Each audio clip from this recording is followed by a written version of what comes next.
Welcome back to Riyan's pantry. നമുക്ക് പുതിയൊരു വീഡിയോയിലേക്ക് പോകാം. നമുക്ക് വീഡിയോയിലേക്ക് പോയാലോ വാവേ? തേങ്ങ വറുക്കാനായിട്ട് ചട്ടി എടുത്തു വെക്കുക. അതിലേക്ക് 2 തേങ്ങ തിരികെ ചേർത്ത് കൊടുക്കാം. നമ്മൾ തേങ്ങ അതിലേക്ക് ചേർത്ത് കൊടുത്തിട്ടുണ്ട്. ഇനി അതിലേക്ക് 10-12 ഏലക്ക പൊടിച്ചോ ചതച്ചോ ചേർത്ത് കൊടുക്കാം. ഇനിയാണ് എന്റെ ഫേവററ്റ് സാധനം ചേർത്ത് കൊടുക്കാൻ പോകുന്നത്, പഞ്ചസാര. മമ്മി കുറച്ചും കൂടി ഇടും മമ്മി. അങ്ങനെ ഇടാൻ പറ്റത്തില്ല വാവേ, ആവശ്യത്തിന് നമുക്ക് ചേർക്കാൻ പറ്റത്തുള്ളൂ കേട്ടോ. ആണ് മമ്മി. ഇനി എന്താ മമ്മി ചെയ്യണ്ടേ? ഇനി നമുക്ക് ഈ പഞ്ചസാരയും തേങ്ങയും കൂടി നല്ല രീതിയിൽ മെൽറ്റായി യോജിക്കുന്ന വരെ നമുക്ക് മിക്സ് ചെയ്ത് കൊടുക്കാം. Okay mummy. മമ്മി ഇനി എത്ര പഞ്ചസാര ചേർക്കണ്ടേ?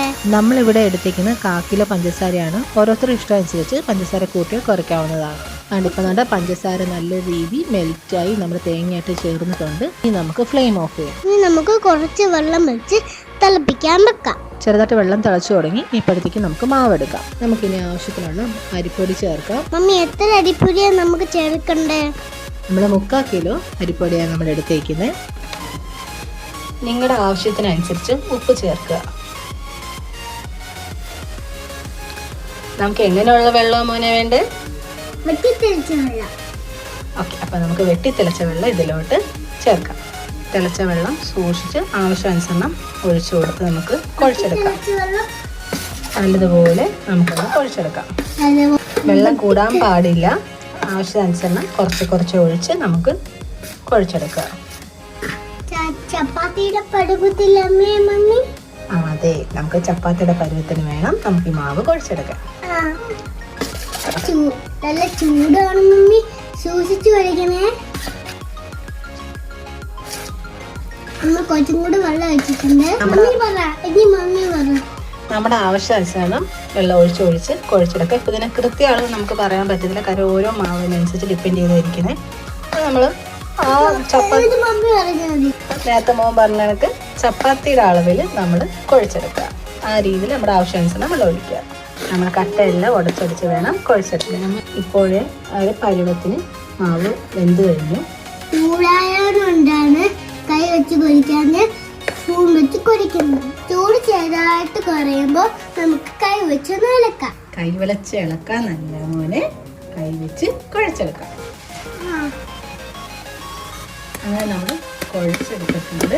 ഇനി എന്താ ചെയ്യേണ്ട മോനെ? കുറച്ച് ഉരുളയാക്കി വെക്കണം. അതെ, ഇപ്പം നമ്മൾ കുറച്ച് ഉരുളെടുത്ത് നല്ലവണ്ണം ഉരുട്ടി നമുക്ക് വേറെ പാത്രത്തിലോട്ടിടാം. വേറെ പാത്രമല്ല, ഇത് എന്തിന്റെ അല്ലയാ? ഇത് പൂമരുത്തി എന്ന് പറയും, അല്ലെങ്കിൽ ശീലാന്തി എന്ന് പറയും. ഓക്കെ, നമ്മൾ ഇതിലാണ് അട ചെയ്യാൻ പോകുന്നത്. ആ മാവ് കുറച്ചെടുത്ത് ഇലയിലോട്ട് പരത്തി സ്പ്രെഡ് ചെയ്യണം. ഓക്കെ,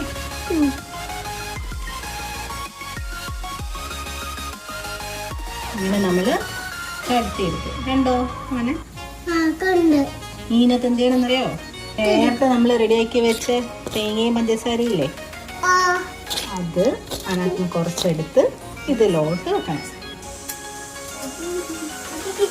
അപ്പം നമ്മൾ അടയുടെ ഇത് റെഡിയാക്കി. അപ്പം നമുക്ക് ബാക്കിയും കൂടി റെഡിയാക്കാം. ഓക്കെ,